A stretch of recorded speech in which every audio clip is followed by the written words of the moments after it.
Hi, my name is Joseph Parker, WBO champion of the world, and you're watching Sporting Icons.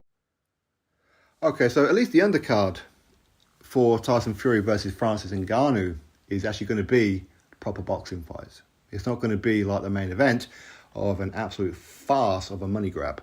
Okay, it's actually going to have some proper boxers. Of course, you got Fabio Wardley versus David Adeleye, but it will not be for the British title. Even though that fight was ordered by the British Boxing Board of Control, they're not going to sanction it.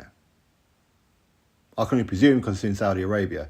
I mean, these old, out-of-touch bastards. And they absolutely crap. I really, really wish the British Boxing Board of Control would just collapse. I do, because I don't know what they're doing. They don't. Anyway, we've wasted enough breath on them. But also on this undercard will be Joseph Parker versus Simon Kean. Unless you're a real hardcore boxing fan, have you heard the name Simon Kean? Very few people have. So people are not going to be too interested in this fight. But a fight that people do know the names of, Bakole versus Carlos Takam.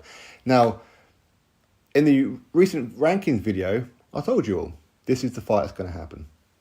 Many people said, Sporting Icons talking rubbish, it ain't going to be him, it's going to be someone else, it's going to be a British fighter, and all that kind of stuff, which of course was my original impression. But I told you all, I knew it was going to be Carlos Takam. Henceforth, it is. Now, Bakole versus Carlos Takam, is it the kind of fight that's going to set the world alight? No. Is it the kind of fight that's going to justify a pay-per-view for a WWE main event? No. But it's an okay fight. It's okay. Now, I've been wanting Bakole to step up for a long time. This is not it. It isn't. Carlos Takam has lost how many times? He got knocked out by Derek Chisora.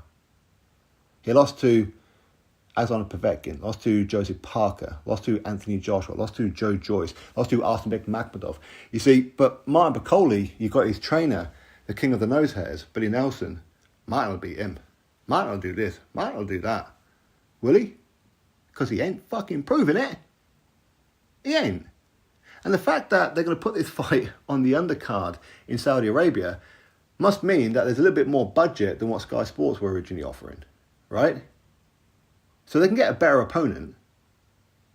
If there are budget restrictions, I can understand it, but this is in Saudi. Why not fight the guy who beat Carlos Takam in Arslanbek Makhmudov? Why not fight him? That'd be a very good fight. But you don't want to do that. You want to talk about beating people up in sparring all the time. It's a joke. It's a joke. Well, because Carlos Takam beat Tony Yoka, who come off the loss to Martin Bakole, a Tony Yoka who was a prospect. Is a prospect. Martin Bakole likes fighting prospects or old men. That's pretty much it. I'm tired. I mean, there's so many fights out there that Martin Bakole could have taken, but just didn't want to do it. Instead, he'd rather take a guy with multiple losses on his record. It's a joke. It's a joke. It is. I want to hear no more about Martin Bakole. I don't want to hear it anymore. I don't want to hear it. Him being linked with Martin will beat AJ.